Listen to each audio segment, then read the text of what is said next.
ഇനി പുതിയ SCERT പുസ്തകം സ്റ്റാർട്ട് ചെയ്യാം. ഞാൻ ആദ്യം സ്റ്റാർട്ട് ചെയ്യുന്നത് 10ാം ക്ലാസ് നമുക്ക് ജോഗ്രഫി ഭൂമിശാസ്ത്രം അതിൽ ആദ്യത്തെ ചാപ്റ്ററാണ് നമുക്ക് നോക്കാൻ പോകുന്നത്. ദിനാന്തരീക്ഷ സ്ഥിതിയും കാലാവസ്ഥയുമാണ്. അപ്പൊ എല്ലാം നമുക്ക് ടെസ്റ്റിലെ ഓരോ വരികളും ഇമ്പോർട്ടൻ്റ് ആണ് എന്നുള്ളത് പ്രസ്താവന കാണുമ്പോൾ എല്ലാവർക്കും മനസ്സിലാവും. അപ്പൊ നമുക്ക് ആ ഓരോ അതിന്റെ ഇടകളിലൂടെ നമുക്കൊന്ന് വായിക്കുമ്പോൾ നന്നായി മനസ്സിലാവും. അപ്പൊ നമുക്ക് തുടങ്ങാം. എല്ലാവരും തുടങ്ങിക്കോളൂ. നമ്മൾ നോക്കൂ, അതിൽ ഇമ്പോർട്ടൻ്റ് ആയിട്ട് ഭൂമിയിൽ ഓരോ പ്രദേശത്തും ലഭ്യമാകുന്ന സൂര്യപ്രകാശത്തിന്റെ അളവിന് അനുസൃതമായുള്ള അന്തരീക്ഷ താപനില, മർദ്ദം, കാറ്റ്, ആർദ്രത തുടങ്ങിയ ഘടകങ്ങൾക്ക് വിധേയമായിരിക്കും അവിടെ അനുഭവപ്പെടുന്ന അന്തരീക്ഷ അവസ്ഥകൾ. അതിനാൽ ഈ ഘടകങ്ങളെ ദിനാന്തരീക്ഷ ഘടകങ്ങൾ എന്ന് വിളിക്കുന്നു. എന്താണ് വിളിക്കുക? ദിനാന്തരീക്ഷ ഘടകങ്ങൾ. ദിനാന്തരീക്ഷ ഘടകങ്ങൾ എന്നാണ് വിളിക്കുന്നത്. ഇനി നമ്മൾ അടുത്തത് നോക്കാൻ പോകുന്നത് ഒരു നിശ്ചിത പ്രദേശത്ത് ഹ്രസ്വകാലയളവിൽ അനുഭവപ്പെടുന്ന താപനില, അന്തരീക്ഷ മർദ്ദം, കാറ്റുകള്, ആർദ്രത, വർഷണം തുടങ്ങിയ സാഹചര്യങ്ങളെയാണ് ദിനാന്തരീക്ഷ സ്ഥിതി എന്ന് പറയുന്നത്. ദിനാന്തരീക്ഷ ഘടകങ്ങൾ എന്ന് പറയുമ്പോൾ മനസ്സിലായില്ലേ? അതുപോലെ തന്നെ ദിനാന്തരീക്ഷ സ്ഥിതി എന്ന് പറയുമ്പോൾ എന്താണ്? അതായത് അനുഭവപ്പെടുന്ന താപനില, അന്തരീക്ഷ മർദ്ദം, കാറ്റുകൾ, ആർദ്രത, വർഷണം തുടങ്ങിയ സാഹചര്യങ്ങളെയാണ് നമ്മൾ ദിനാന്തരീക്ഷ സ്ഥിതി എന്ന് പറയുന്നത്. അടുത്ത്, ഒരു വിശാല ഭൂപ്രദേശത്ത് ദീർഘകാലമായി അനുഭവപ്പെടുന്ന ദിനാവസ്ഥ സാഹചര്യങ്ങളുടെ ശരാശരിയാണ് കാലാവസ്ഥ എന്ന് വിളിക്കുന്നത്. ഏകദേശം 35 മുതൽ 40 വർഷകാലത്തെ ദിനാവസ്ഥ സാഹചര്യങ്ങളെ പരിഗണിച്ചാണ് ഒരു പ്രദേശത്തിന്റെ കാലാവസ്ഥ നിർണ്ണയിക്കുന്നത്. 35 മുതൽ 40 വർഷമാണ്. ശ്രദ്ധിച്ചോളൂ. കാലാവസ്ഥ പറയുമ്പോൾ 35 മുതൽ 40 വർഷം. ഭൂമുഖത്തെ സസ്യജന്തുജാലങ്ങളിലും മനുഷ്യജീവിതത്തിലും വൈവിധ്യം തീർക്കുന്നതിൽ അതത് പ്രദേശത്തെ കാലാവസ്ഥാ സാഹചര്യങ്ങൾ നിർണായകമാണ്. ആഹാരക്രമം, വസ്ത്രധാരണം, ഭവന നിർമ്മാണം, തൊഴിൽ തുടങ്ങിയവയിൽ മാത്രമല്ല നമ്മുടെ ശാരീരികവും മാനസികവുമായ സ്ഥിതിവിശേഷങ്ങളിലും മനുഷ്യരാശിയിലും വർണ്ണവർഗ വൈവിധ്യങ്ങളിലും കാലാവസ്ഥാ ഘടകങ്ങളുടെ സ്വാധീനം പ്രകടമാണ്. ലോകമെമ്പാടുമുള്ള കാർഷിക വൃത്തി മുഖ്യമായും കാലാവസ്ഥയ്ക്ക് അനുസൃതമായാണ്. ലോക ചരിത്രത്തിന്റെ ഗതിയെ തന്നെ മാറ്റിയ ആദ്യകാല സമുദ്ര സഞ്ചാരങ്ങൾ മുതൽ ആധുനിക ഗതാഗത വാർത്താവിനിമയ സംവിധാനങ്ങൾ വരെ ദിനാവസ്ഥാ സ്ഥിതി വിവരങ്ങളെ ആശ്രയിക്കുന്നു. ഇത് നമ്മൾ നോക്കി വെച്ചാൽ മതി, കാരണം നമുക്കത് മനസ്സിലാവും. ഇനി അടുത്ത് നമ്മൾ നോക്കാൻ പോകുന്നത് ഇന്ത്യൻ കാലാവസ്ഥാ നിരീക്ഷണ വകുപ്പാണ്. IMD എന്ന് പറഞ്ഞതാണ് ഇന്ത്യൻ കാലാവസ്ഥാ നിരീക്ഷണ വകുപ്പ്. ഇന്ത്യ ഗവൺമെന്റിന്റെ ഭൗമശാസ്ത്ര മന്ത്രാലയത്തിന് കീഴിൽ പ്രവർത്തിക്കുന്ന ഏജൻസിയാണ് ഇന്ത്യൻ കാലാവസ്ഥാ വകുപ്പ് IMD. രാജ്യത്ത് കാലാവസ്ഥാ നിരീക്ഷണങ്ങൾ, കാലാവസ്ഥാ പ്രവചനം തുടങ്ങിയ ചുമതലകൾ വഹിക്കുന്ന പ്രധാന ഏജൻസിയാണിത്. IMDയുടെ ആസ്ഥാനം ഡൽഹിയാണ്. ശ്രദ്ധിച്ചോളൂ, ഇന്ത്യൻ കാലാവസ്ഥാ നിരീക്ഷണ വകുപ്പ് IMDയുടെ ആസ്ഥാനം എവിടെയാണ്? ന്യൂഡൽഹി. കൂടാതെ ഇന്ത്യയിലും അന്റാർട്ടിക്കയിലുമായി 100 കണക്കിന് നിരീക്ഷണ സ്റ്റേഷനുകൾ പ്രവർത്തിക്കുന്നു. അടുത്തത് നമ്മൾ നോക്കാൻ പോകുന്നത് അന്തരീക്ഷ താപനിലയെ നോക്കാൻ പോകുന്നത്. സൂര്യനാണ് ഭൂമിയുടെ പ്രധാന ഊർജ സ്രോതസ് എന്ന് നമുക്കറിയാം. അണുസംയോജനം നോക്കൂ, ന്യൂക്ലിയർ ഫ്യൂഷൻ എന്ന് പറഞ്ഞാൽ അണുസംയോജനം പ്രക്രിയയിലൂടെയാണ് സൂര്യനിൽ ഊർജം ഉണ്ടാകുന്നത്. അപ്പൊ സൂര്യനിൽ ഊർജം ഉണ്ടാകുന്ന പ്രക്രിയ എന്താണ്? ഫ്യൂഷനാണ്. സൂര്യനിൽ ഊർജം ഉണ്ടാകുന്നത് എന്താണ്? ന്യൂക്ലിയർ ഫ്യൂഷൻ അല്ലെങ്കിൽ അണുസംയോജനം.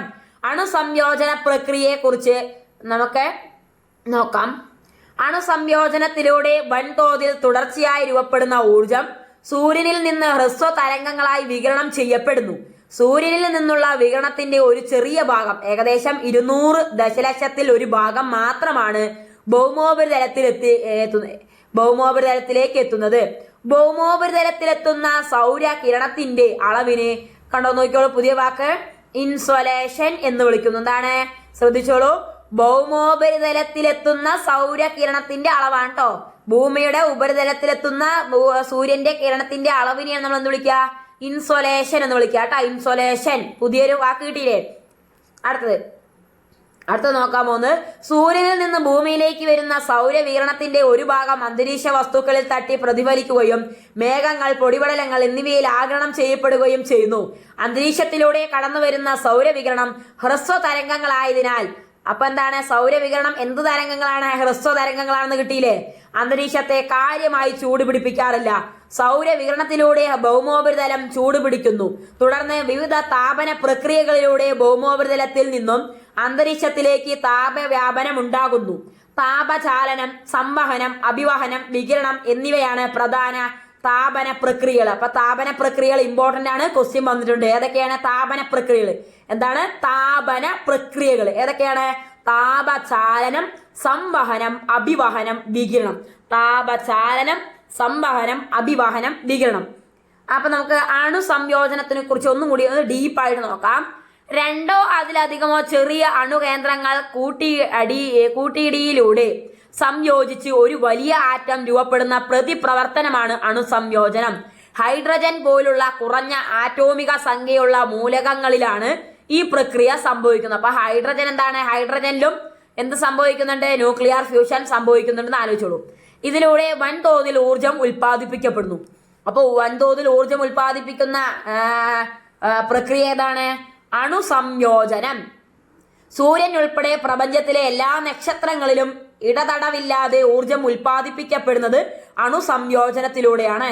അപ്പോൾ അണുസംയോജനം അല്ലെങ്കിൽ ന്യൂക്ലിയർ ഫ്യൂഷൻ എന്ന് പറയുന്ന പ്രക്രിയയിലൂടെയാണ് നക്ഷത്രങ്ങളിലും സൂര്യനിലും എല്ലാം എന്താണ് ഊർജം ഉൽപ്പാദിപ്പിച്ചുകൊണ്ടിരിക്കുന്നത്. സൂര്യനിൽ അണുസംയോജനത്തിലൂടെ ഓരോ സെക്കൻഡിലും 600 ദശലക്ഷം ടണ്ണിലേറെ ഹൈഡ്രജൻ ഹീലിയമായി പരിവർത്തനം ചെയ്യപ്പെടുന്നതായി കാണപ്പെടുന്നു. അപ്പൊ എന്താണ്? സൂര്യനിൽ അണുസംയോജനത്തിലൂടെ ഓരോ സെക്കൻഡിലും എത്ര ടണ്ണാണ്? 600 ദശലക്ഷം ടണ്ണിലേറെ ഹൈഡ്രജൻ ഹീലിയമായിട്ട്, ഹൈഡ്രജനാണ് എന്തായിട്ട് മാറുന്നത്?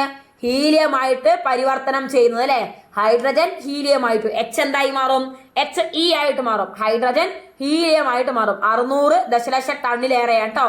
ഇത് ഏതിലൂടെയാണ്? അണുസംയോജനത്തിലൂടെയാണ്. അപ്പൊ അണുസംയോജനത്തിലൂടെ ഏത് വാതകമായിട്ട് മാറുന്നു? ഹൈഡ്രജൻ ഹീലിയമായിട്ട് മാറുന്നു കേട്ടോ. ഹൈഡ്രജൻ ഹീലിയമായിട്ട് മാറുന്നു. ഇമ്പോർട്ടന്റ് ആണ്, ശ്രദ്ധിച്ചോളൂ. അടുത്ത നമ്മൾ നോക്കാൻ പോകുന്നത് അന്തരീക്ഷ താപന പ്രക്രിയകൾ പറഞ്ഞു ഇല്ലേ, 4 ആ 4 നമുക്ക് നന്നായിട്ട് നോക്കാം. കാരണം സ്റ്റേറ്റ്മെന്റിൽ വന്നതാണ്. താപചാലനം കണ്ടക്ഷൻ. ചൂടായ ഭൗമോപരിതലത്തോട് ചേർന്നുള്ള അന്തരീക്ഷത്തിന്റെ താഴ്ന്ന വിതാനങ്ങളിലേക്ക് താപം പകരുന്നു. എന്താണ്? ചൂടായ ഭൗമോപരിതലത്തോട് ചേർന്നുള്ള അന്തരീക്ഷത്തിന്റെ താഴ്ന്ന വിതാനങ്ങളിലേക്ക് താപം പകരുകയാണ്. ചൂടായ ഭൗമോപരിതലം എന്തായിരിക്കും? ചൂടായിരിക്കും. ആ സമയത്ത് എന്ത് ചെയ്യും? അന്തരീക്ഷത്തിന്റെ താഴ്ന്ന വിതാനങ്ങൾ ഉണ്ടാവുമല്ലോ, അന്തരീക്ഷത്തിന്റെ താഴ്ന്ന ഭാഗങ്ങള്, അവിടേക്ക് എന്ത് ചെയ്യും? താപം പകരുന്നതിന് എന്ത് പറയാ? താപചാലനം. അതിൽ തന്നെ എന്താണ്? ചലിക്കുകയാണല്ലേ, താപം ചലിക്കുകയാണ്. അടുത്തത് സംവഹനം പറഞ്ഞു കഴിഞ്ഞാൽ കൺവെക്ഷൻ. ഭൂമിയോടടുത്തുള്ള അന്തരീക്ഷ വായു ചൂട് പിടിച്ച് വികസിച്ച് മുകളിലേക്ക് ഉയരുന്നതിലൂടെ കൂടുതൽ ഉയരങ്ങളിലേക്ക് താപം വ്യാപിക്കുന്നു. ഇതെന്താണ്? സംവഹനം പറഞ്ഞു കഴിഞ്ഞാൽ എന്താണ്? സംവഹനം ചോദിച്ചിട്ടുണ്ട്. ഭൂമിയോടടുത്തുള്ള അന്തരീക്ഷവായു, നമ്മുടെ ഭൂമിയുടെ അടുത്തുള്ള അന്തരീക്ഷവായു എന്ത് ചെയ്യും? ചൂട് പിടിക്കും അല്ലെ? എന്നിട്ട് ആ ചൂട് പിടിച്ച് എന്ത് ചെയ്യും? വികസിക്കും. ചൂട് പിടിച്ചു കഴിഞ്ഞാൽ എന്ത് ചെയ്യും? വികസിക്കുമല്ലോ. വികസിച്ച് അത് മുകളിലേക്ക് ഉയരും. മുകളിലേക്ക് ഉയരുന്നതിലൂടെ കൂടുതൽ ഉയരങ്ങളിലേക്ക് എന്ത് ചെയ്യും? ഈ താപം വ്യാപിക്കും. കൂടുതൽ ഉയരങ്ങളിലേക്ക് ഭൂമിയോടടുത്തുള്ള അന്തരീക്ഷവായു ചൂട് പിടിച്ചിട്ട് വികസിക്കുകയും അത് മുകളിലേക്ക് ഉയരുകയും അത് വ്യാപിക്കുകയും ചെയ്യും. അതാണ് വ്യാപനം. സംവഹനം പറയുമ്പോൾ എല്ലാവിടെയും വ്യാപിക്കുകയല്ലേ. അപ്പൊ അങ്ങനെ ആലോചിക്കാം. അടുത്തത് അഭിവഹനം. അഡ്വെക്ഷൻ. കാറ്റിലൂടെ തിരശ്ചീന തലത്തിൽ താപം വ്യാപിക്കുന്നു. കാറ്റിലൂടെ എന്താണ്? തിരശ്ചീന തലത്തിലാണ്. തിരശ്ചീന തലത്തിൽ എന്ത് ചെയ്യണേ? താപം വ്യാപിക്കുന്നതാണ്. തിരശ്ചീന തലം. അഭിവഹനം ചോദിച്ചു കഴിഞ്ഞാൽ ഏത് തലമാണ് ചോദിച്ചു കഴിഞ്ഞാൽ നോക്കിക്കോളൂ, തിരശ്ചീന തലമാണ്. കാറ്റിലൂടെ തിരശ്ചീന തലത്തിൽ താപം വ്യാപിക്കുന്നതിനെയാണ് നമ്മൾ എന്ത് പറയാ? വഹനം. ഈ അഭിവഹനം പറഞ്ഞാൽ കാറ്റ്, തിരശ്ചീന തലം എന്ന് ആലോചിച്ചോളൂ. അടുത്ത വികിരണം. ഭൗമോപരിതലം ചൂടുപിടിക്കുന്നതോടെ ദീർഘതരംഗങ്ങളായി ഭൗമോപരിതലത്തിൽ നിന്നും ഊർജം പുറന്തള്ളുന്നു. അതായത് ഭൗമോപരിതലം ചൂടുപിടിക്കുന്നതോടെ ദീർഘതരംഗങ്ങൾ, ഹ്രസ്വതരംഗങ്ങളല്ല, ഇതെന്താണ്? ദീർഘതരംഗങ്ങളാണ് അല്ലെ? ദീർഘതരംഗങ്ങളാണ് വികിരണം എന്ന് പറഞ്ഞത്. ദീർഘതരംഗങ്ങളായി ഭൗമോപരിതലത്തിൽ നിന്നും ഊർജം പുറന്തള്ളുകയാണ്. ദീർഘതരംഗങ്ങളായി ഭൗമോപരിതലത്തിൽ നിന്നും ഊർജം പുറന്തള്ളുന്നതിനാണ് വികിരണം എന്ന് പറയുന്നത്. ഇനി ഹ്രസ്വതരംഗങ്ങളും ദീർഘതരംഗങ്ങളും എന്താണെന്ന് നമുക്ക് നോക്കാം. ചൂടേറിയ വസ്തുക്കളിൽ നിന്നും ഊർജം വികിരണം ചെയ്യപ്പെടുന്നത് ഹ്രസ്വതരംഗങ്ങളായിട്ടാണ്. അതായത് ചൂട് കൂടുതലുള്ള വസ്തുക്കളിൽ നിന്നും ഊർജം വികിരണം ചെയ്യപ്പെടുന്നത് എന്താണ്? ഹ്രസ്വതരംഗങ്ങളായിട്ടാണ്. നമ്മുടെ സൂര്യനിൽ നിന്നൊക്കെ ഊർജം പുറത്തു വരുന്നതാണ്, ആ വികിരണം പുറത്തു വരുന്നത് എന്താണ്? ഹ്രസ്വതരംഗങ്ങളായിട്ടാണ്. ആവൃത്തി കൂടുതലായതിനാൽ ഹ്രസ്വതരംഗങ്ങൾക്ക് അന്തരീക്ഷത്തിലൂടെ തടസ്സമില്ലാതെ കടന്നു പോകാനാവുന്നു. അപ്പൊ നമ്മുടെ ഈ ഹ്രസ്വ തരംഗങ്ങളുടെ പ്രത്യേകത എന്താണ്? ആവൃത്തി കൂടുതലാണ്. ഹ്രസ്വം പറയുമ്പോൾ ആവൃത്തി ഓപ്പോസിറ്റ് ആണ് ആലോചിക്കുക. ഹ്രസ്വം പറയുമ്പോൾ എന്താണ്? ചെറുതെന്നല്ലേ? അപ്പൊ ആവൃത്തി കൂടുതലായിരിക്കും കേട്ടോ. തരംഗദൈർഘ്യം നമ്മൾ തരംഗദൈർഘ്യം ആവൃത്തിയും പഠിച്ചിട്ടുണ്ടല്ലോ. അതായത് തരംഗദൈർഘ്യം കുറയുന്നതിനനുസരിച്ച് ആവൃത്തി കൂടും. അപ്പോൾ ഹ്രസ്വ തരംഗം പറയുമ്പോൾ തരംഗം കുറവ് നിലർത്താം. അപ്പൊ ആവൃത്തി കൂടുതലായതുകൊണ്ട് അന്തരീക്ഷ വായുവിലൂടെ തടസ്സമില്ലാതെ കടന്നു പോകാനാകുന്നു.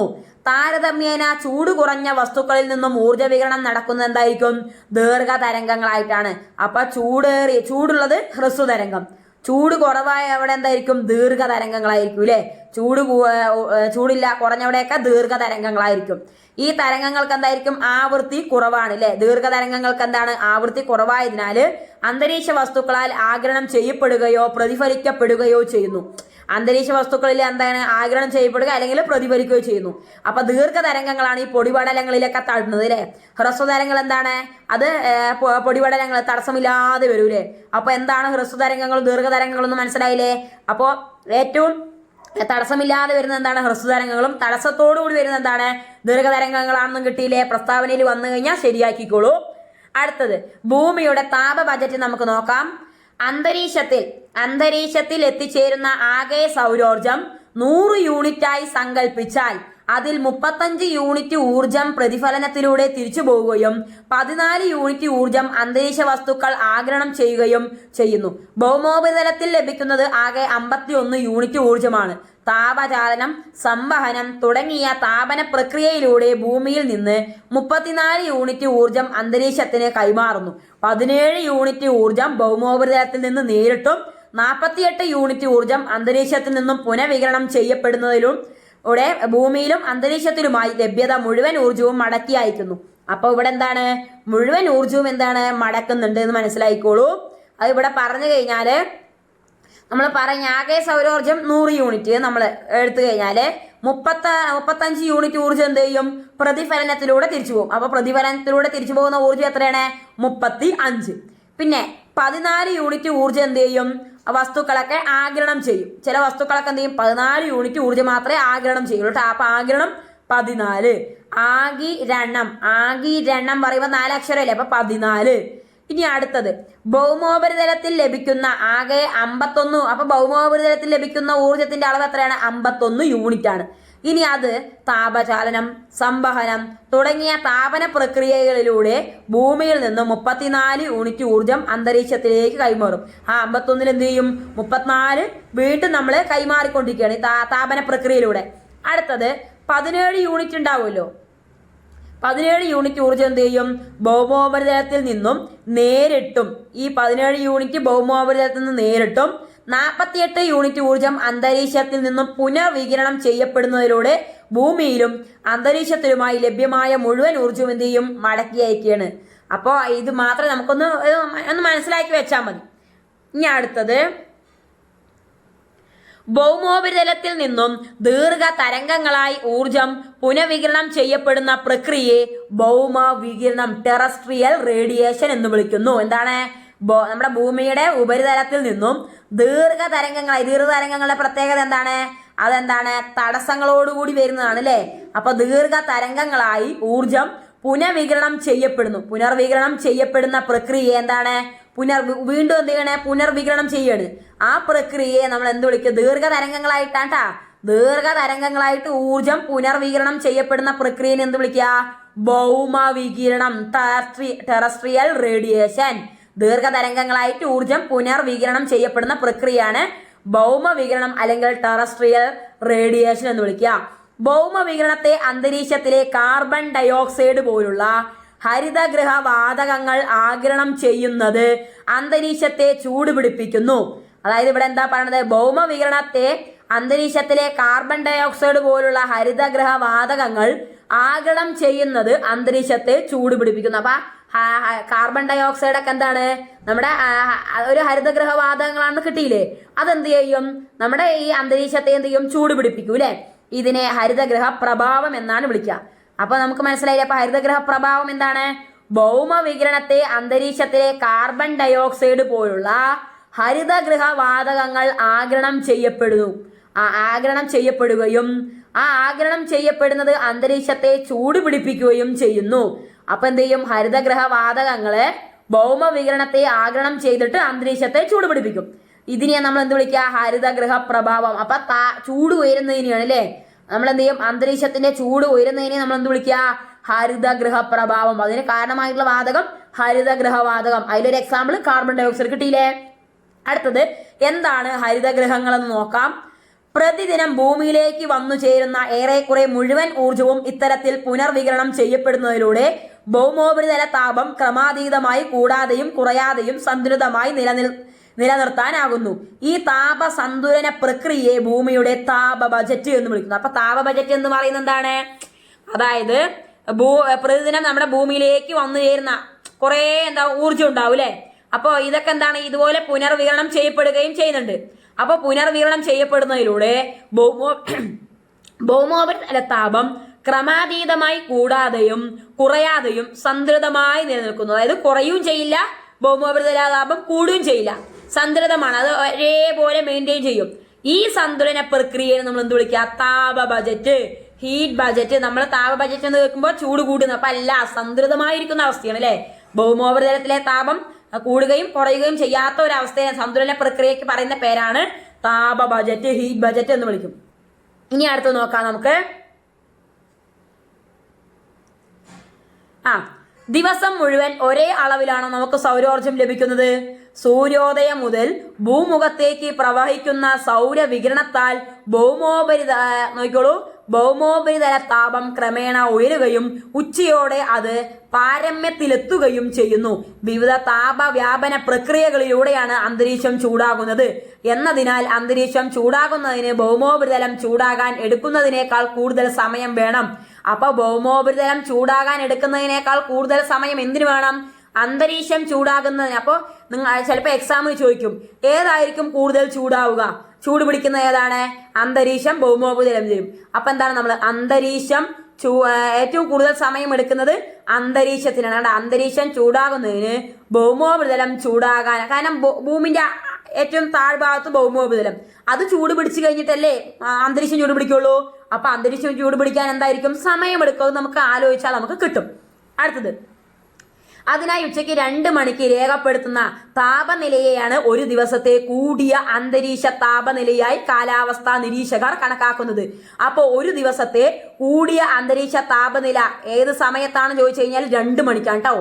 ഉച്ചയ്ക്ക് 2 മണിക്ക് ആണ് നമ്മൾ ഉച്ചയ്ക്ക് 2 മണിക്ക് രേഖപ്പെടുത്തുന്ന താപനിലയാണ് നമ്മൾ എന്ത് വിളിക്കുക? ഒരു ദിവസത്തെ കൂടിയ അന്തരീക്ഷ താപനിലയായിട്ട് കാലാവസ്ഥാ നിരീക്ഷകർ കണക്കാക്കുന്നത്. ചോദിച്ചിട്ടുണ്ട്. ഉച്ചതിരിഞ്ഞ് സൗരവികിരണത്തിന്റെ തീക്ഷ്ണത കുറയുന്നതും സമാന്തരമായി ഉണ്ടാകുന്ന ഭൗമവികിരണവും മൂലം ഭൗമോപരിതല താപം ക്രമേണ കുറയുന്നു. അതായത് നമുക്ക് ഉച്ചവരെയല്ല അതിന്റെ ഏറ്റവും മൂർച്ച, അതിന്റെ ഉന്നതി പറയുമ്പോൾ 2 മണി. അതിനുശേഷം എന്ത് ചെയ്യും? സൗരവികിരണത്തിന്റെ തീക്ഷ്ണത കുറയൂലേ. എന്നിട്ട് എന്താണ് അതിന് സമാന്തരമായിട്ട് എന്ത് സംഭവിക്കും? ഭൗമവികിരണവും മൂലം ഭൗമോപരിതലം ക്രമേണ കുറയാണ്. അപ്പൊ ഭൗമവികിരണം മൂലം എന്ത് ചെയ്യും? ഭൗമോപരിതല താപം കുറയും. രാത്രികാല ഭൗമവികിരണത്തിലൂടെ കൂടുതൽ ഊർജം നഷ്ടപ്പെട്ട് ഭൗമോപരിതലവും അന്തരീക്ഷവും തണുക്കുന്നു. അപ്പൊ ഊർജം നഷ്ടപ്പെടുമ്പോഴാണ് നമുക്ക് തണുപ്പ്, നമ്മുടെ ഭൗമോപരിതലം എന്ത് ചെയ്യണത്? തണുപ്പ് അനുഭവപ്പെടുന്നത്. അപ്പൊ ഊർജം നഷ്ടപ്പെടുമ്പോൾ തണുപ്പ് അനുഭവപ്പെടുന്നുണ്ട്. അതിനാൽ സൂര്യോദയത്തിന് തൊട്ട് മുൻപുള്ള താപനിലയാണ് ഒരു ദിവസത്തെ ഏറ്റവും കുറഞ്ഞ അന്തരീക്ഷ താപനില. അപ്പൊ ഒരു ദിവസത്തെ ഏറ്റവും കൂടിയ അന്തരീക്ഷ താപനില ഉച്ചയ്ക്ക് 2 മണിയും ഒരു ദിവസത്തെ ഏറ്റവും കുറഞ്ഞ അന്തരീക്ഷ താപനില എന്താണ്?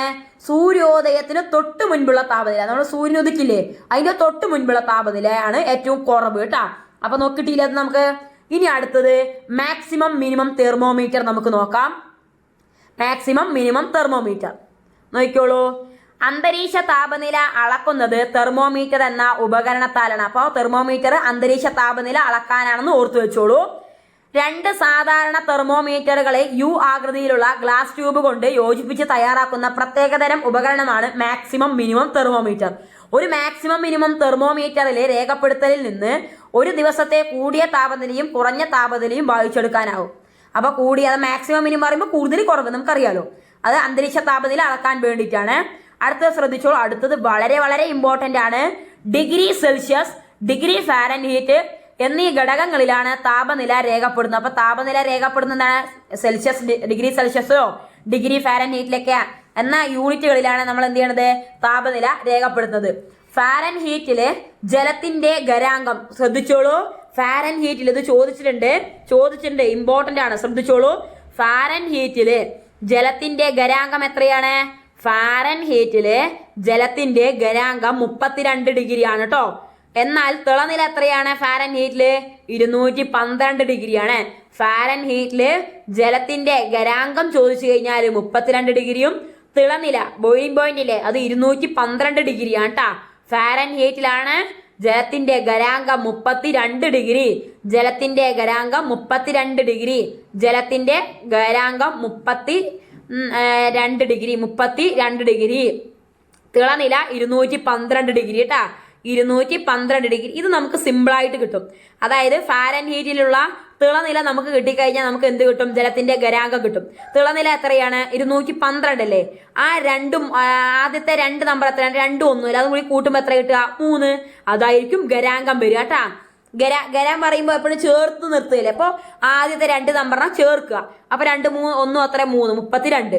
അപ്പോൾ ജലത്തിന്റെ ഗരാംഗം ഫാരൻഹീറ്റിൽ 32ഉം തിളനില എന്ന് പറഞ്ഞു കഴിഞ്ഞാൽ 212 ഡിഗ്രിയുമാണ്. ഇനി അടുത്ത ഡിഗ്രി സെൽഷ്യസ് വരുന്ന സമയത്ത് മാറും. അതായത് ഡിഗ്രി സെൽഷ്യസ് വരുന്ന സമയത്ത് ജലത്തിന്റെ ഗരാംഗം എന്ന് പറയുന്നത് എന്തായി മാറും? 0 ഡിഗ്രി സെൽഷ്യസും ജലത്തിന്റെ തിളനില എത്രയാണ്? 100 ഡിഗ്രി സെൽഷ്യസുമാണ്. അപ്പൊ അങ്ങനെ ചോദിക്കും. ജലത്തിന്റെ ഡിഗ്രി സെൽഷ്യസിലുള്ള 100 ഡിഗ്രി ആണെങ്കിൽ ജലത്തിന്റെ ഫാരൻഹീറ്റിൽ എത്രയാണ് ചോദിച്ചാൽ എന്താണ്? 212. ഇത് 3 അക്ക സംഖ്യയാണ്. 212 എന്താണ്? 3 അക്ക സംഖ്യയാണ്. അങ്ങനെ പഠിച്ചോളൂ. അടുത്തത് അതേപോലെ തന്നെ ഡിഗ്രി സെൽഷ്യസിൽ ജലത്തിന്റെ ഗരാംഗം 0 ഡിഗ്രി സെൽഷ്യസ് ആണെങ്കിൽ ഫാരൻഹീറ്റിൽ ജലത്തിന്റെ ഗരാംഗം എത്രയാണ് ചോദിച്ചു കഴിഞ്ഞാൽ 3 2 32 ഡിഗ്രി. 0 ആണെങ്കിൽ 32 ഡിഗ്രി, 100 ആണെങ്കിൽ 212 ഡിഗ്രി. ഇനി അടുത്തത് ഫാരൻഹീറ്റും ഡിഗ്രി സെൽഷ്യസും തമ്മിലുള്ള റിലേഷൻഷിപ്പ് ശ്രദ്ധിച്ചോളൂ. എക്സാമിന് ചോദിക്കാറുണ്ട്. ഇതിലെ ഏതെങ്കിലും ഒരെണ്ണം പഠിക്കണതാണ് ഏറ്റവും നല്ലത്. ഫാരൻഹീറ്റിന്റെ ആദ്യത്തെ പഠിച്ചോളൂ. Fahrenheit equal to degree Celsius ആണ് കേട്ടോ.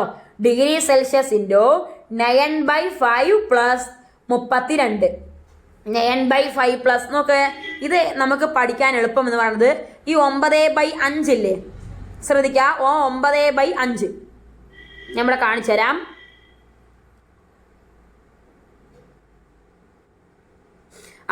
ഈ നമ്മളിപ്പോ 9/5 എന്ന് എഴുതുമല്ലോ. ഈ 9/5 എന്ന് പറഞ്ഞു കഴിഞ്ഞാൽ ഈ 5 എന്ന് പറയുന്നത് ഏതൊക്കെ സംഖ്യകൾ കൂട്ടണം? അടുത്തിരിക്കണം ഏതൊക്കെ സംഖ്യകൾ കൂട്ടണം? 3ഉം 2ഉം അല്ലേ. അപ്പൊ നമ്മൾ മനസ്സിലാക്കേണ്ടത് ഫാരൻഹീറ്റ് ആണ് നമുക്ക് കണ്ടുപിടിക്കണം. അപ്പൊ Fahrenheit F is equal to C into നമ്മൾ എന്ത് എഴുതുക? 9/C എന്ന് പറയുമ്പോൾ എന്താണ്? 3ാമത്തെ ഇംഗ്ലീഷ് ലെറ്ററിലെ 3ാമത്തെ സംഖ്യയാണ് അല്ലേ. അപ്പൊ അതിന്റെ 3ന്റെ സ്ക്വയർ 3ന്റെ ഗുണനമായിരിക്കും അതിന്റെ ഒപ്പം വരിക. അപ്പൊ 9. C 3ാമത്തെ സംഖ്യ, 3ന്റെ സ്ക്വയർ അല്ലെങ്കിൽ 3ന്റെ ഗുണനം 9 ഡിവൈഡഡ് ബൈ നമ്മൾ എന്ത് എഴുതുക? 5. ഈ 5 എന്ന് പറയുന്നത് ഏതൊക്കെ സംഖ്യകൾ കൂട്ടിയിട്ടാണ്? 3ഉം 2ഉം.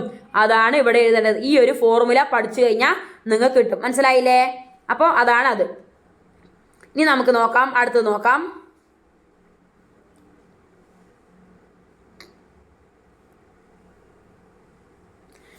കൂടിയ താപനിലയും കുറഞ്ഞ താപനിലയും ഉപയോഗപ്പെടുത്തി ദൈനിക താപാന്തരവും ദൈനിക ശരാശരി ഊഷ്മാവും കണക്കാക്കാം.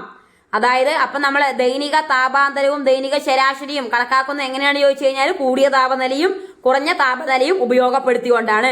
ഒരു ദിവസത്തെ കൂടിയ താപനിലയും കുറഞ്ഞ താപനിലയും തമ്മിലുള്ള വ്യത്യാസത്തിനെ പറയുന്ന പേരാണ് ദൈനിക താപാന്തരം. ആ അന്തരം പറയുമ്പോൾ എന്താണ്? വ്യത്യാസമല്ലേ. അപ്പൊ കുറഞ്ഞതും കൂടിയതും തമ്മിലുള്ള വ്യത്യാസത്തിന് എന്ന് പറയാ ദൈനിക താപാന്തരം. അതെങ്ങനെയാ കണ്ടുപിടിക്കുക? കൂടിയതിൽ നിന്ന് കുറഞ്ഞത് കുറച്ചാൽ പോരെ. ദൈനിക താപാന്തരം സമം കൂടിയ താപനില മൈനസ് കുറഞ്ഞ താപനില. കിട്ടിയില്ലേ? ഇനി ഒരു ദിവസത്തെ ശരാശരി താപനിലയാണ് നമ്മൾ എന്ത് വിളിക്കുക? ദൈനിക ശരാശരി താപനില. നമുക്ക് അതിൽ കിട്ടൂലേ. അപ്പൊ ദൈനിക ശരാശരി താപനില നമ്മൾ ശരാശരി എങ്ങനെയാണ് കണ്ടുപിടിക്കുക? രണ്ടും കൂടി കൂട്ടിയിട്ട് എത്ര എണ്ണം ഉണ്ട് പറഞ്ഞാൽ അതുകൊണ്ട് ഡിവൈഡ് ചെയ്യില്ലേ. ഇവിടെ 2 എണ്ണമാണ്. കൂടിയ താപനില പ്ലസ് കുറഞ്ഞ താപനില ഡിവൈഡഡ് ബൈ 2 ആണ്. അടുത്ത് നോക്കാം. ചൂടും താപനിലയും ശ്രദ്ധിച്ചോളൂ. ചൂടും താപനിലയും തന്മാത്രാ ചലനം. നോക്കൂ, തന്മാത്രാ ചലനം മൂലം ഒരു വസ്തുവിൽ ഉണ്ടാകുന്ന ആകെ ഊർജമാണ് ചൂട് അഥവാ താപം. അപ്പൊ താപം അല്ലെങ്കിൽ ചൂട് എന്ന് പറഞ്ഞാൽ എന്താണ്? തന്മാത്രകളുടെ ചലനം മൂലം ഒരു വസ്തുവിൽ ഉണ്ടാകുന്ന ആകെ ഊർജമാണ്. ആകെ നമ്മളിപ്പോ സൂര്യനൊക്കെ എന്ത് ചെയ്യും, ഊർജം പുറത്തു വിടുന്നില്ല, അതിൽ ചൂടുള്ളത് കൊണ്ടല്ലേ. അപ്പൊ ചൂടുള്ളത് എന്താണ്, അതാണ്. അപ്പൊ നിങ്ങൾ മനസ്സിലാക്കണം, തന്മാത്രകളുടെ ചലനം മൂലം ഒരു വസ്തുവിൽ ഉണ്ടാകുന്ന ആകെ ഊർജത്തിനെ നമ്മൾ എന്ത് വിളിക്കുക, താപം. താപം. നമുക്ക് ഊർജം വരുമ്പോൾ നമ്മുടെ രക്തമൊക്കെ ഇങ്ങനെ എന്താ തിളച്ചുകൊണ്ടേ ഇരിക്കൂലേ, ചൂട് പിടിക്കൂലേ. അപ്പൊ അങ്ങനെ ആലോചിക്കാം, താപം. ഇത് ജൂൾ എന്ന. അപ്പൊ താപത്തിന്റെ യൂണിറ്റ് എന്താണ്, താപം. അതുപോലെ തന്നെ പ്രവൃത്തി, അതുപോലെ തന്നെ ഹീറ്റ്, അതന്നെ ഈ ഹീറ്റ് തന്നെയാണ് താപം. അപ്പോൾ അതിൻ്റെയൊക്കെ യൂണിറ്റ് എന്താണ്, ഊർജം. അതിൻ്റെയൊക്കെ യൂണിറ്റ് എന്താണ്, ജൂളാണ്. ജൂൾ എന്ന ഏകകത്തിൽ രേഖപ്പെടുത്തുന്നു. ഒരു വസ്തുവിന്റെ താപത്തിന്റെ അളവുകോലാണ് ഊഷ്മാവ് അഥവാ താപനില. നമ്മൾ താപം അളക്കാൻ വേണ്ടി ഉപയോഗിക്കുന്ന ഒരു മാനദണ്ഡത്തിന് നമ്മൾ എന്ത് പറയാ, ഊഷ്മാവ്.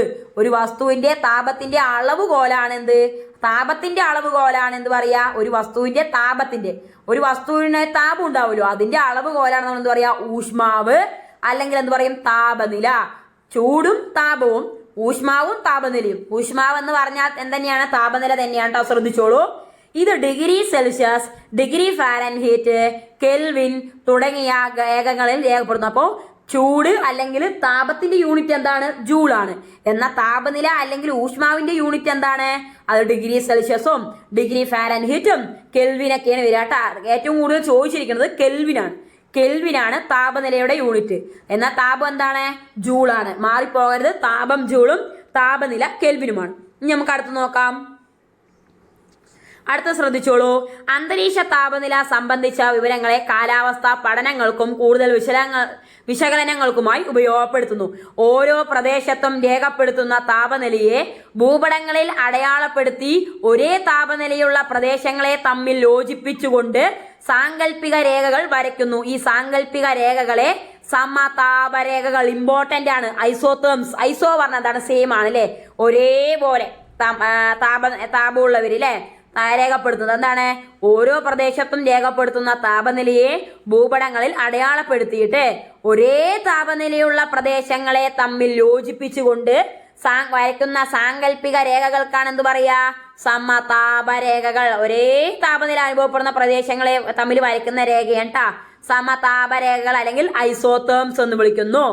അടുത്തത് അതാണ് ഇവിടെ നമ്മുടെ ചിത്രത്തിൽ കൊടുത്തിരിക്കുന്നുണ്ടല്ലേ, ഒരു സമതാപ മേഖല.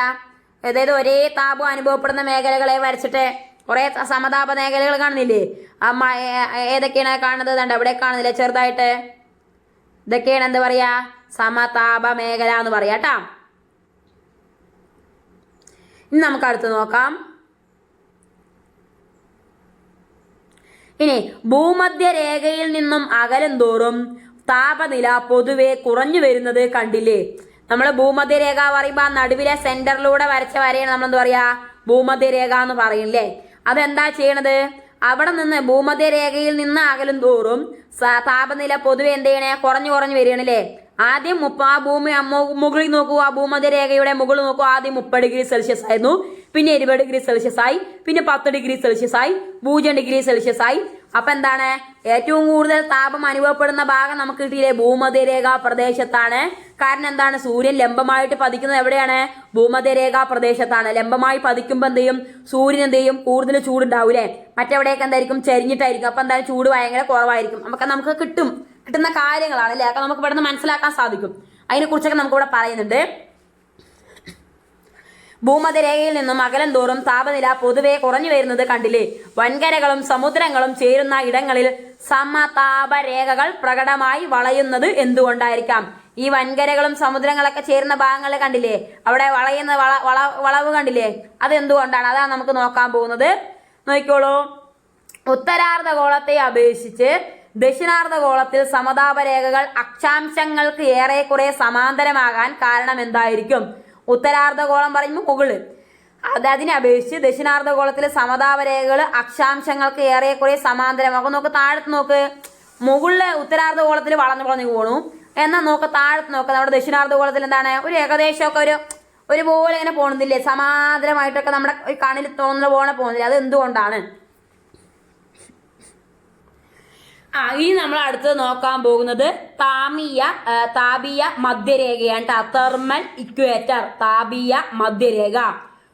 നോക്കിക്കോളൂ, അതെന്താണെന്ന് നോക്കിക്കോളൂ. താപീയ മധ്യരേഖ ഓരോ രേഖാംശ രേഖയിലെയും ഏറ്റവും ഉയർന്ന വാർഷിക ശരാശരി അന്തരീക്ഷ താപനില രേഖപ്പെടുത്തിയിട്ടുള്ള പ്രദേശങ്ങളെ തമ്മിൽ യോജിപ്പിക്കുന്ന സാങ്കല്പിക രേഖയാണ് താപീയ മധ്യരേഖ. അങ്ങനെയാണ് ഓരോ രേഖാംശ രേഖയിലെയും ഏറ്റവും ഉയർന്ന വാർഷിക ശരാശരി അന്തരീക്ഷ താപനില രേഖപ്പെടുത്തിയിട്ടുള്ള ഉയർന്ന വാർഷിക ശരാശരി അന്തരീക്ഷ താപനില രേഖപ്പെടുത്തിയിട്ടുള്ള പ്രദേശങ്ങളെ തമ്മിൽ യോജിപ്പിക്കുന്ന സാങ്കല്പിക രേഖയാണ് താപീയ മധ്യരേഖ.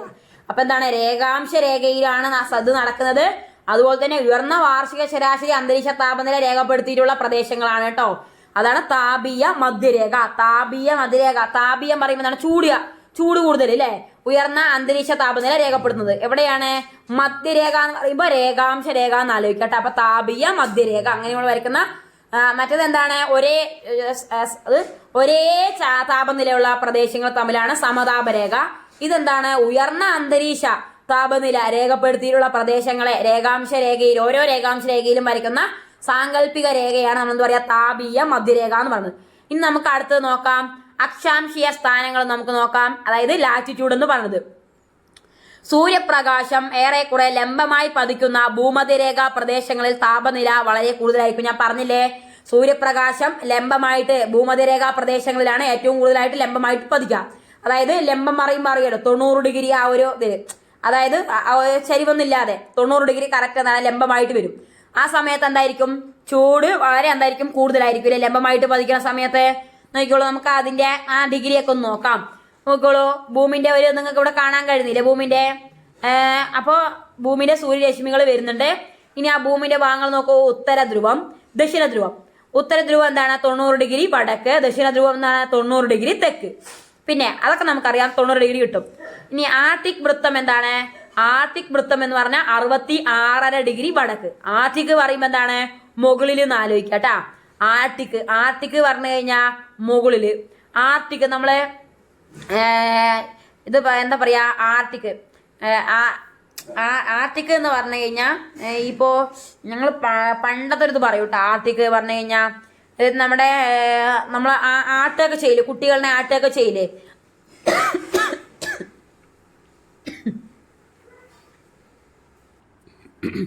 അപ്പൊ നമ്മള് ഈ കുട്ടികളിനെയൊക്കെ ആട്ടുക എന്ന് ആലോചിച്ച് വെച്ചാൽ മതി കേട്ടോ. ആട്ടുക, അപ്പൊ എന്താണ് ആട്ടുന്നത്, മുകളിലൊരു സാധനത്തിൽ കെട്ടിയിട്ടല്ലേ നമ്മൾ ആട്ടുക.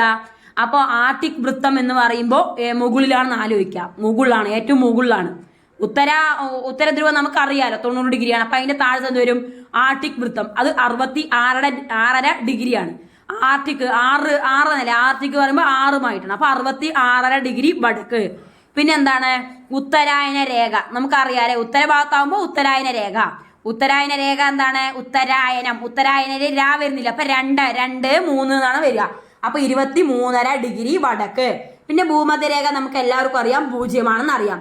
ദക്ഷിണായന രേഖ ഉത്തരായന രേഖന്റെ ഓപ്പോസിറ്റ് ആയിരിക്കും. അപ്പൊ 23.5 ഡിഗ്രി തെക്ക്. പിന്നെ ആർട്ടിക്കിന്റെ ഓപ്പോസിറ്റ് പറയുമ്പോൾ അല്ലേ വരിക, ആൻഡ്. അതായത് ആന്റിമാരൊക്കെ എന്താണ്, ആന്റിമാരാണല്ലേ ആട്ടുന്നത്, അങ്ങനെയൊക്കെ ആലോചിച്ച് വെച്ചാൽ മതി. അപ്പൊ താഴത്തായിരിക്കും, നിരത്തായിരിക്കും ആന്റിമാരൊക്കെ ഉണ്ടാവും അല്ലെ. അപ്പൊ അന്റാർട്ടിക് വൃത്തം എന്ന് പറയുന്നത് 66.5 ഡിഗ്രി തെക്ക്. അതൊക്കെ നമുക്കുണ്ട്. പിന്നെ ദക്ഷിണ ധ്രുവം എന്ന് പറയുന്നത് 90 ഡിഗ്രി. മുകളിൽ നമ്മളൊന്ന് പഠിച്ച ആർട്ടിക് മുകളിലാണ് പഠിച്ചാൽ മതി. കുട്ടികളെയൊക്കെ തൊട്ടിൽ ഇങ്ങനെ ആട്ടുന്നത് എന്താണ്, മുകളിൽ വെച്ചിട്ടാണ്. അപ്പൊ 66.5 ഡിഗ്രി കിട്ടും കേട്ടാ. അടുത്തത്, ഭൂമിക്ക് ഗോളാകൃതി ആയതിനാൽ മധ്യരേഖയിൽ നിന്നും ധ്രുവങ്ങളോട് അടുക്കുമ്പോൾ സൂര്യരശ്മികൾ കൂടുതൽ ചരിഞ്ഞു പതിക്കുന്നു. അതിനാൽ ഇരു ധ്രുവങ്ങളോടും അടുക്കുമ്പോൾ താപനില ക്രമേണ കുറഞ്ഞു വരുന്നു. അതായത് താപനില ഏറ്റവും കുറയുന്ന ഭാഗങ്ങൾ എവിടെയാണ്, ഉത്തര ധ്രുവത്തിലും ദക്ഷിണ ധ്രുവത്തിലും എന്താണ്, സൂര്യൻ എന്താണ് ചരിഞ്ഞല്ലേ പതിക്കുന്നത്. അപ്പൊ എന്താണ്, താപനില ഭയങ്കര കുറവായിരിക്കും. അടുക്കുമ്പോൾ താപനില ക്രമേണ കുറഞ്ഞു വരുന്നു. ഇതിന്റെ അടിസ്ഥാനത്തിൽ വ്യത്യസ്ത താപീയ മേഖലകൾ രൂപപ്പെടുന്നതാണ്. ഇങ്ങനെയാണ് സൂര്യൻ ലംബമായി ചരിഞ്ഞിട്ട് ഏറ്റവും കുറവായി രൂപപ്പെടുന്ന ധ്രുവപ്രദേശങ്ങളിലല്ലേ. അപ്പൊ അതുകൊണ്ടാണ് താപീയ മേഖലകൾ രൂപപ്പെടുന്നത്. ഇനി അടുത്ത് നോക്കിക്കോളൂ, താപീയ മേഖലകൾ നമുക്ക് നോക്കാം. നമുക്ക് മറ്റുള്ളതൊക്കെ കിട്ടൂലേ, 90 ഡിഗ്രി അതൊക്കെ നമുക്ക് കിട്ടും. താപീയ മേഖല നമുക്ക് നോക്കാം. ഭൂമധ്യരേഖയാണ് അല്ലെ ഏറ്റവും സെന്ററിലായിട്ട് വന്നിരിക്കുന്നത്. ആ ഭൂമധ്യരേഖന്റെ അടുത്തുള്ളതാണ് എന്ത്, ഭൂമധ്യരേഖ പറയുമ്പോൾ നമ്മളിപ്പോൾ പറഞ്ഞല്ലോ ചൂട് കൂടുതലാണ്. ചൂടിന്റെ വേറൊരു പേരെന്താണ്, ഉഷ്ണമാണ് അല്ലേ. അപ്പൊ എന്താണ്, ഉഷ്ണമേഖല കിട്ടിയില്ലേ. ഭൂമധ്യരേഖയിൽ നമ്മൾ സൂര്യൻ ലംബമായി പതിക്കുന്നതുകൊണ്ട് ഭയങ്കര ചൂടായിരിക്കും പറഞ്ഞു. ചൂട് പറഞ്ഞാൽ ഭയങ്കര ഉഷ്ണമാണ്. അപ്പൊ ഉഷ്ണമേഖല. അതിന്റെ രണ്ട് സൈഡ് എന്തായിരിക്കും ഒരേപോലെ ഉഷ്ണമേഖലയായിരിക്കും. ഇനി അതിന്റെ തൊട്ട് മുകളിൽ എന്താണ്, നമ്മൾ ഉത്തരായന രേഖയല്ലേ പിന്നെ പഠിച്ചത്. അപ്പൊ ഉത്തര മീതോഷ്ണ മേഖല, ഉത്തര മീതോഷ്ണ മേഖല. ഇനി അതിന്റെ തൊട്ട് മുകളിൽ എന്തായിരിക്കും, ഏറ്റവും മുകളിൽ എന്തായിരിക്കും, ചൂട് വളരെ കുറവായിരിക്കും. ധ്രുവപ്രദേശങ്ങളില് ശൈത്യമായിരിക്കും. ചൂട് കുറവാ പറയുമ്പോ പിന്നെ തണുപ്പല്ലേ. അപ്പൊ ഉത്തര ശൈത്യ മേഖല കിട്ടിയില്ലേ. ആദ്യം എന്താണ്, നമ്മള് ഭൂമധ്യരേഖ 0 ഡിഗ്രി അവിടെ നല്ല ഉഷ്ണമായിരിക്കും. അപ്പൊ ഉഷ്ണമേഖല. പിന്നെ മിതമായിട്ട് ഉഷ്ണമായിരിക്കും അല്ലെ, അതായത് ഉഷ്ണം കുറഞ്ഞു വന്നു. അപ്പൊ ഉത്തര മിതോഷ്ണ മേഖല. പിന്നെ എന്താണ്, ഭയങ്കര തണുപ്പായി. അപ്പൊ ഉത്തര ശൈത്യ മേഖല കിട്ടിയില്ലേ. അപ്പൊ ഉത്തര ശൈത്യ മേഖല ധ്രുവപ്രദേശങ്ങളിൽ ഉത്തര ശൈത്യ മേഖല, ദക്ഷിണ ശൈത്യ മേഖല. അതുപോലെ തന്നെ പിന്നെ ഉത്തരായന രേഖന്റെ ഭാഗങ്ങളിൽ മിതമായിരിക്കും. ഉഷ്ണം എന്ന് പറയുന്നത് മിതമായിരിക്കും. അപ്പൊ മിതോഷ്ണ മേഖല. പിന്നെ ഏറ്റവും ഉഷ്ണം എവിടെയാണ്, ഭൂമധ്യരേഖാ ഭാഗങ്ങളുടെ ഇരുവശങ്ങളിലുമാണ്. അപ്പൊ ഉഷ്ണമേഖല കിട്ടിയില്ലേ. ഇതാണ് നമ്മുടെ താപീയ മേഖലകൾ എന്ന് പറയുന്നത്. അടുത്ത നോക്കിക്കോളൂ, സമുദ്രനിരപ്പിൽ നിന്നുള്ള ഉയരം. അത് താപനില ഏറ്റവും താപനില കൂടുതൽ ഏത് ഭാഗങ്ങളിലായിരിക്കും, താഴ്ഭാഗങ്ങളിലാണ്. നമ്മളിപ്പോ സമുദ്രനിരപ്പിന്റെ ആ ഭാഗങ്ങളിലൊക്കെ എന്തായിരിക്കും താപനില കൂടുതലും. ഉയരം കൂടുന്തോറും എന്താണ്, താപനില കുറവായിരിക്കും. അതാണ് ആ ചിത്രങ്ങൾ കാണുന്നത്. അത് നിങ്ങൾക്ക് മനസ്സിലാക്കാൻ പറ്റും. ഉയരം കൂടുന്തോറും അന്തരീക്ഷ താപനില ക്രമേണ കുറഞ്ഞു വരുന്നു. ഉയരം കൂടുന്തോറും എന്താണ്, അന്തരീക്ഷ താപനില നമ്മൾ നേരത്തെ പറഞ്ഞല്ലോ. അതായത് ഭൗമോപരിതലത്തോട് ഏറ്റവും കൂടുതൽ ചൂടാവുന്നത് എന്താണ്, ഭൗമോപരിതലമായിരിക്കും. അന്തരീക്ഷമാണ് പതുക്കെ ചൂടാവുന്നത്. അപ്പൊ നമുക്ക് അതൊന്ന് മനസ്സിലാവുമല്ലോ. ഉയരം കൂടുന്തോറും എന്താണ്, താപനില കുറഞ്ഞു കുറഞ്ഞു കുറഞ്ഞു വരണം. അതാണ് നമ്മുടെ ചിത്രത്തിൽ കാണുന്നത്. കണ്ടില്ലേ, ആദ്യം 30 ഡിഗ്രി സെൽഷ്യസ് ആയിരുന്നു, പിന്നെ 23 പിന്നെ അങ്ങനെ കുറഞ്ഞു കുറഞ്ഞ് നെഗറ്റീവായിട്ട് വന്നു അല്ലെ.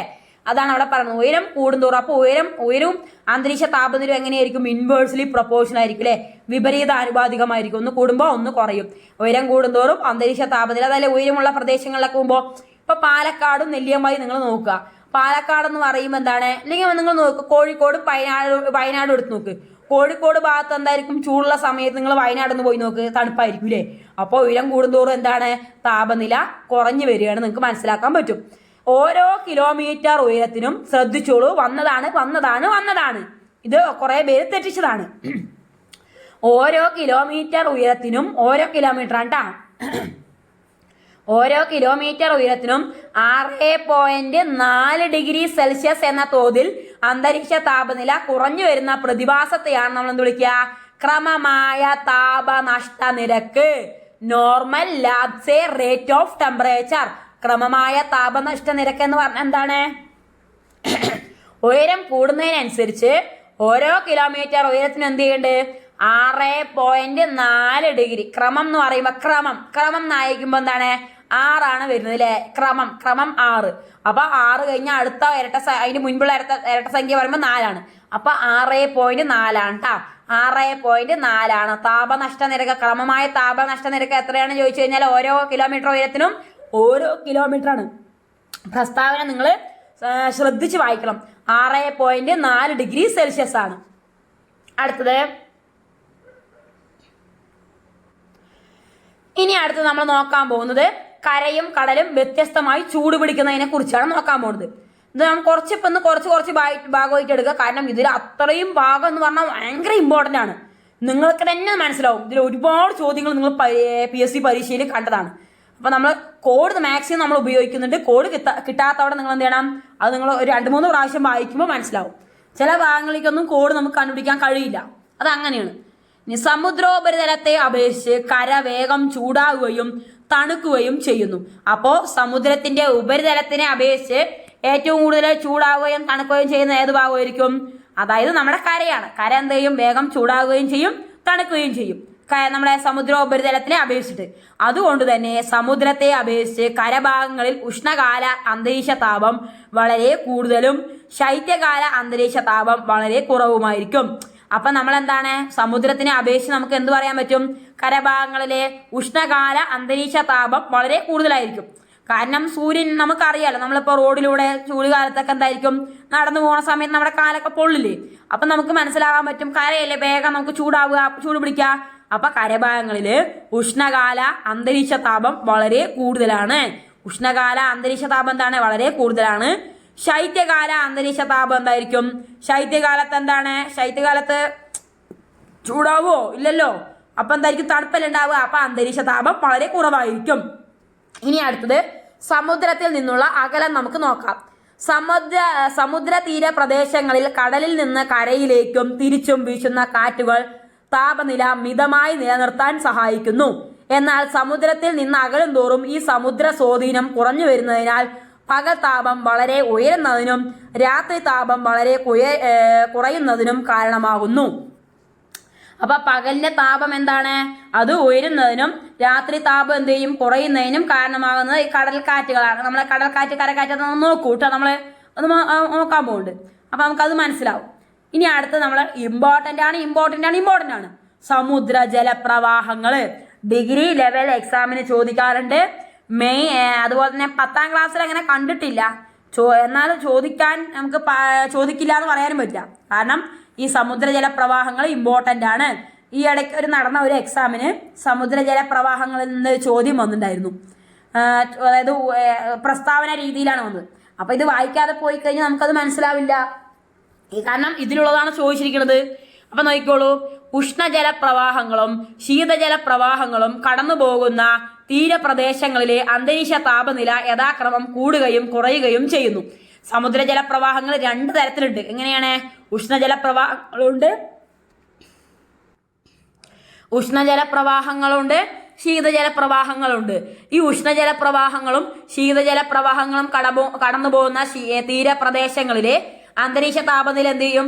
യഥാക്രമം കൂടുകയും കുറയുകയും ചെയ്യും. ഉഷ്ണജല പ്രവാഹം കടന്നു പോകുമ്പോൾ കൂടും, ശീതജല പ്രവാഹം പോകുമ്പോൾ കുറയും. അങ്ങനെയാണ്.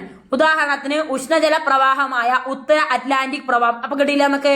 ഉത്തര അറ്റ്ലാന്റിക് പ്രവാഹം എന്താണ്? അത് ഊയിലല്ലേ തുടങ്ങുന്നത്, അപ്പൊ അത് ഉഷ്ണജല പ്രവാഹമാണ്. ഉത്തര അറ്റ്ലാന്റിക് ഊയിലല്ലേ തുടങ്ങുന്നത്, അപ്പൊ ഉഷ്ണജല പ്രവാഹമാണ്. അതുപോലെ തന്നെ നമ്മൾ ഇതിങ്ങനെ പഠിക്കാനുള്ള കോഡ് എന്ന് പറഞ്ഞു കഴിഞ്ഞാൽ നമ്മൾ എന്താ പറയാ, അത്രയ്ക്കും നമ്മൾ ചൂട് പിടിക്കുക, നമ്മൾ അത്രയ്ക്കും ഭയങ്കര ബുദ്ധിമുട്ടുള്ള അവസ്ഥയിലാണ് നമ്മൾ എന്ത് ചെയ്യുക? നമ്മൾ അറ്റ കൈ നോക്കുക അല്ലേ. അപ്പൊ ഉത്തര അറ്റ്ലാന്റിക് പറയുമ്പോൾ ബുദ്ധിമുട്ടാവും പറയുമ്പോൾ നമ്മൾ ഭയങ്കര ചൂടാവൂലേ, നമ്മൾ ടെൻഷൻ ആവും. അപ്പൊ അങ്ങനെ നോക്കാം. ഉഷ്ണജല പ്രവാഹം തുടങ്ങുന്നുണ്ട്, അങ്ങനെ നമുക്ക് നോക്കാം.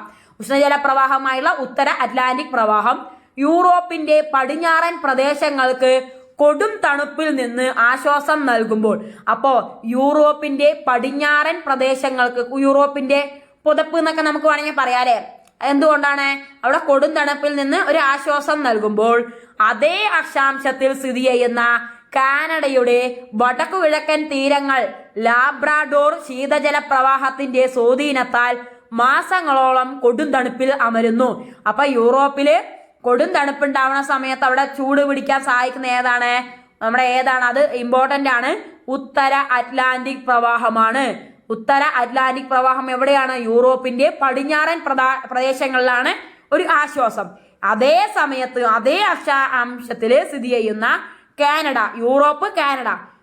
കാനഡയുടെ വടക്കു കിഴക്കൻ, യൂറോപ്പിന്റെ പടിഞ്ഞാറും കാനഡയുടെ വടക്ക് കിഴക്കൻ തീരപ്രദേശങ്ങളിൽ ലാബ്രാഡോർ ശീതജല പ്രവാഹം. ഇതെന്താണ്? AC ഇട്ട ബെൻസ് കാറിൽ എന്താ പറയാ, ബെൻസ് കാറിൽ എന്തുണ്ട്?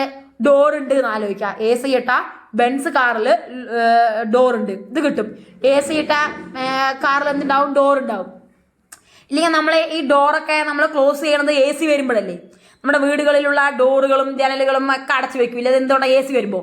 അപ്പൊ നമുക്ക് എന്ത് കിട്ടും? ലാബ്രാഡോർ എന്ന് പറയുന്നത് ശീതജല പ്രവാഹം കിട്ടും. ഉത്തര അറ്റ്ലാന്റിക് ഊയിൽ തുടങ്ങുന്നതുകൊണ്ട് ഉഷ്ണജല പ്രവാഹവും കിട്ടും.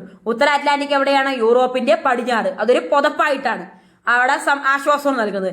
എന്നാൽ നമ്മുടെ ലാബ്രാഡോർ എന്ന് പറയുമ്പോൾ എന്താണ്? AC അല്ലേ, ശീതജല പ്രവാഹം അല്ലേ. അപ്പൊ എന്തായിരിക്കും? കൊടും തണുപ്പാണ് കാനഡയുടെ വടക്ക് കിഴക്ക് മേഖലകൾ കേട്ടോ, വടക്ക് കിഴക്ക് മേഖലകൾ. യൂറോപ്പിന്റെ പടിഞ്ഞാറ് ഉത്തര അറ്റ്ലാന്റിക്കും അതുപോലെ തന്നെ കാനഡയുടെ വടക്ക് കിഴക്ക് എന്ന് പറയുന്നത് ലാബ്രാഡോർ ആണ്. അപ്പൊ ലാബ്രാഡോർ എന്ത് കിട്ടി നമുക്ക്? ശീതജല പ്രവാഹവും കിട്ടി, ഉത്തര അറ്റ്ലാന്റിക് ഉഷ്ണജല പ്രവാഹവും കിട്ടിയില്ലേ. അതാണ്. ഇനി അവിടെ ചിത്രത്തിൽ കാണുന്നില്ലേ, നിങ്ങൾക്ക് കാണുന്നുണ്ടോ? ഏതൊക്കെയാണ്? ഗൾഫ് സ്ട്രീം, ഉത്തര അറ്റ്ലാന്റിക് പ്രവാഹം. ഗൾഫ് സ്ട്രീമൊക്കെ ഉഷ്ണജല പ്രവാഹം ഉണ്ട്. കാരണം ഗൾഫ് പറയുമ്പോൾ ഒരു മരുഭൂമിയുള്ള രാജ്യമല്ലേ, നമ്മൾ മരുഭൂമിയുള്ള സ്ഥലമല്ലേ. അപ്പൊ ഗൾഫ് സ്ട്രീം എന്ന് പറയുമ്പോൾ നമുക്ക് എന്ത് പറയാൻ പറ്റും? ഉഷ്ണജല പ്രവാഹം എന്ന് പറയാൻ പറ്റും. പിന്നെ അവിടെ അതാണ് നോക്കുക, കാനഡയും ആ ഒരു ചിത്രം അവിടെ കൊടുത്തത്. യൂറോപ്പിന്റെ പടിഞ്ഞാറ് ഉത്തര അറ്റ്ലാന്റിക്കും കാനഡയുടെ വടക്ക് കിഴക്ക് എന്ന് പറയുന്നത് ലാബ്രാഡോറുമാണ് കേട്ടോ. അത് നോക്കി വെച്ചാൽ മതി. ഇനി അടുത്ത് നമ്മൾ നോക്കാൻ പോകുന്നത്, ഇനി നമുക്ക് കുറച്ചും കൂടി എടുത്തിട്ട് ഈ പാട്ട് നമുക്ക് ഇവിടെ വെച്ച് നിർത്താം. അടുത്ത ക്ലാസ്സിൽ ഇതിന്റെ തുടർച്ചയായി ഞാൻ എടുക്കുന്നതായിരിക്കും. അപ്പൊ നമുക്ക് നോക്കോളൂ. അടുത്ത ഇമ്പോർട്ടന്റ് നോക്കിക്കോളൂ. ഇവിടെ നമുക്ക് ചിത്രം കാണുന്നില്ല നിങ്ങൾക്ക്? സൂര്യരശ്മികള് നമ്മുടെ പർവ്വത പ്രദേശങ്ങളിൽ വരുന്നുണ്ട്. ബി എന്ന് പറയുന്ന പാട്ടും എ എന്ന് പറയുന്ന ഒരു ഭാഗമൊക്കെ നിങ്ങൾക്ക് കാണാൻ കഴിയുന്നില്ലേ? ഇതിൽ എ ബി എന്നിങ്ങനെ അടയാളപ്പെടുത്തി നൽകിയിട്ടുള്ള പർവ്വത ചരിവുകളിൽ എവിടെയായിരിക്കും സൂര്യപ്രകാശം കൂടുതലായി ലഭിക്കുക? ഭൂപ്രകൃതിക്കനുസരിച്ച് ഭൂമിയിൽ ഓരോ പ്രദേശത്തും സൂര്യപ്രകാശ ലഭ്യത ഏറ്റക്കുറച്ചിലുകൾ ഉണ്ടാകുമെന്ന് തിരിച്ചറിഞ്ഞില്ലേ? സൂര്യപ്രകാശ ലഭ്യതയിലെ ഈ വ്യത്യാസം സൂര്യന് അഭിമുഖമായ പർവ്വത ചെരിവുകളിൽ താരതമ്യേന താപനില കൂടുന്നതിനും വിപരീത ചെരിവുകളിൽ താപനില കുറയുന്നതിനും കാരണമാകുന്നു. അപ്പോ സൂര്യന്റെ അഭിമുഖമായിട്ട് വരുന്ന ചെരിവുകളിൽ എന്ത് ചെയ്യും? നമ്മുടെ താപനില കൂടുകയും അല്ലാത്ത വിപരീത ചരിവുകളിൽ എന്ത് ചെയ്യും? താപനില കുറയുകയും ചെയ്യും. അപ്പോ ബി എന്ന് പറയുന്ന അവിടെ എന്തായിരിക്കും? താപനില കൂടുതലായിരിക്കും. എന്നാൽ എ എന്ന് പറയുന്ന അവിടെ എന്തായിരിക്കും? താപനില കുറവുമായിരിക്കും. ഇനി ബാരോമീറ്ററിനെ കുറിച്ച് ചോദിച്ചിട്ടുണ്ട്. അതാരാണ് കണ്ടുപിടിച്ചതെന്നൊക്കെയാണ് ചോദിച്ചിരിക്കുന്നത്. അപ്പൊ നോക്കിക്കോളൂ. വായുമർദ്ദം, രസനിരപ്പ്, അതായത് നമ്മുടെ മെർക്കുറി അല്ലെ, അന്തരീക്ഷ മർദ്ദം അളക്കുന്ന ഉപകരണമാണ് ബാരോമീറ്റർ. എന്താണ്? അന്തരീക്ഷ മർദ്ദം അളക്കുന്ന, അന്തരീക്ഷ താപനില അളക്കുന്നതാണ് തെർമോമീറ്റർ. എന്നാൽ അന്തരീക്ഷ മർദ്ദം എന്താണ്? ബാരോമീറ്റർ. നമ്മളൊക്കെ ഭയങ്കര എന്താണ്, മർദ്ദം പറഞ്ഞു കഴിഞ്ഞാൽ ഭയങ്കര ഭാരമുള്ള പോലെയല്ലേ തോന്നുക? അപ്പൊ അന്തരീക്ഷ മർദ്ദം ബാരോമീറ്റർ.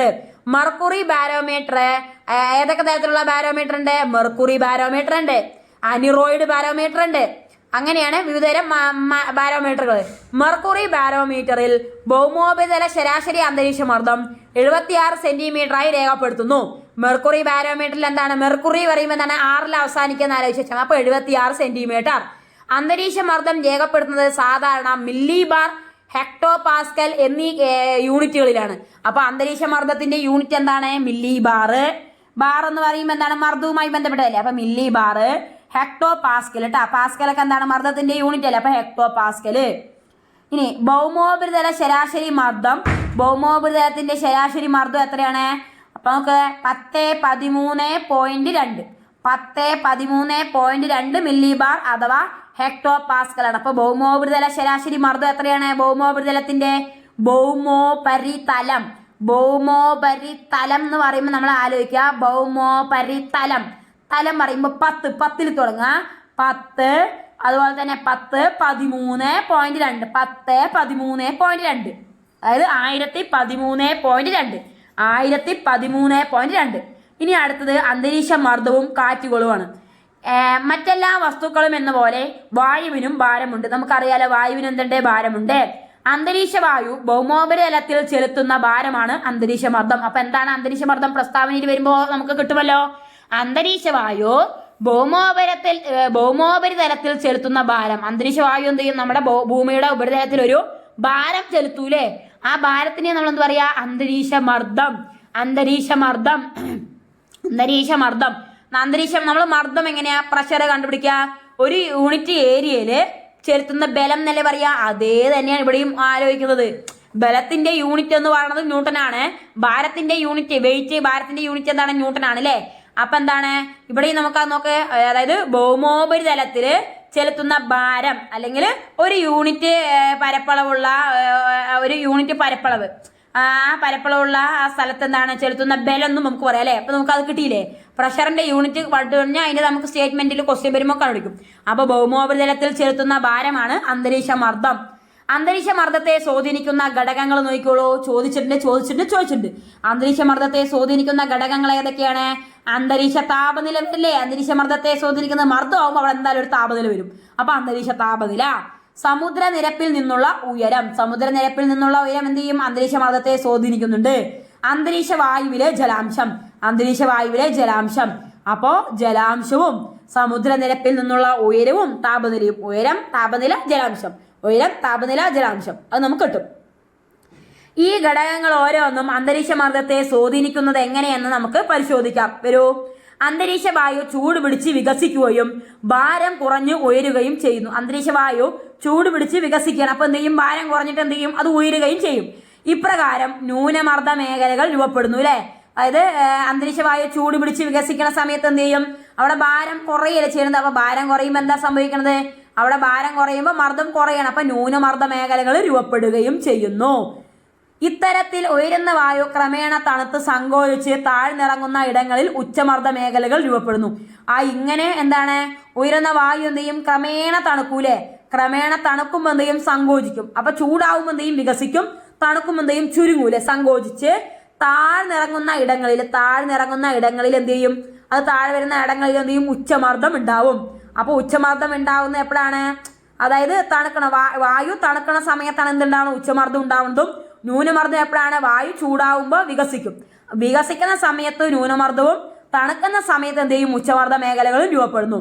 സമുദ്രനിരപ്പിൽ നിന്ന് ഉയരും തോറും അന്തരീക്ഷ വാതകങ്ങളുടെ സാന്ദ്രത കുറയുന്നതിനാൽ അന്തരീക്ഷ മർദ്ദം ക്രമേണ കുറഞ്ഞു വരുന്നു. എന്താണ്? സമുദ്രനിരപ്പിൽ നിന്ന് ഉയരും തോറും അല്ലെ? സമുദ്രനിരപ്പിൽ നിന്ന് അങ്ങനെ ഉയരും തോറും അന്തരീക്ഷ വാതകങ്ങളുടെ സാന്ദ്രത കുറയും. അന്തരീക്ഷ വാതകങ്ങളുടെ സാന്ദ്രത എന്ത് ചെയ്യും? കുറയും. സമുദ്രനിരപ്പിൽ നിന്ന് ഉയരും തോറും അന്തരീക്ഷ വാതകങ്ങളുടെ സാന്ദ്രത എന്ത് ചെയ്യും? കുറയും. കുറയുന്നതിനാല് അന്തരീക്ഷ മർദ്ദം എന്ത് ചെയ്യും? അതിനൂടെ കുറഞ്ഞു വരും. സാന്ദ്രത കുറയുമ്പോൾ എന്ത് ചെയ്യും? മർദ്ദവും കുറയും. സാന്ദ്രത കുറയുന്ന സമയത്ത് അന്തരീക്ഷ മർദ്ദവും ക്രമേണ കുറഞ്ഞു വരും. ഓരോ 10 മിനിറ്റിനും ഏകദേശം 1 മില്ലി ബാർ എന്ന തോതിലാണ് ലംബതലത്തിൽ അന്തരീക്ഷ മർദ്ദം കുറയുന്നത്. അപ്പൊ അന്തരീക്ഷ മർദ്ദം കുറയുന്നത് എങ്ങനെയാണ്? ഓരോ 10 മീറ്റർ ഓരോ 10 മീറ്ററിനും 1 മില്ലി ബാർ എന്ന രീതിയിലാണ് കുറയുന്നത്. 10 മീറ്ററിന് എന്ത് ചെയ്യണേ? 1 മില്ലി ബാർ എന്ന തോതിലാണ് ലംബതലത്തിലാണ് അന്തരീക്ഷ മർദ്ദം കുറയുന്നത്. അടുത്ത നോക്കിക്കോളൂ. നമ്മുടെ ശരീരത്തിൽ അന്തരീക്ഷവായു ചെലുത്തുന്ന കനത്ത മർദ്ദം നമുക്ക് അനുഭവവേദ്യമാകുന്നില്ല. എന്തെന്നാൽ നമ്മുടെ ശരീരം തത്തുല്യമായ ശരീരമർദ്ദം പ്രതിമർദ്ദം ചെലുത്തി ഇതിനെ സന്തുലിതമാക്കുന്നുണ്ട്. അതുകൊണ്ടാണ് നമ്മുടെ ശരീരത്തിൽ ഈ മർദ്ദം അനുഭവപ്പെടാത്തത്. വായുവിലെ ജലാംശം, വായുവിലെ ജലാംശത്തിനെ നമ്മൾ എന്ത് വിളിക്കുക? ആർദ്രത എന്ന് പറയാ അല്ലെ? കൂടുമ്പോൾ നൈട്രജൻ, ഓക്സിജൻ, നോ എന്ന് പഠിച്ചു വെക്കുക കേട്ടാ. നോ ജലാംശം നോ. അപ്പൊ നൈട്രജൻ, ഓക്സിജൻ തുടങ്ങിയ ഭാരം കൂടിയ വാതകങ്ങളുടെ സ്ഥാനത്ത് ഭാരം കൂടിയ വാതകങ്ങൾ ഏതൊക്കെയാണ്? നൈട്രജൻ, ഓക്സിജൻ അല്ലെ? അതൊക്കെ എന്താണ്? ഭാരം കൂടിയ വാതകങ്ങളാണ്.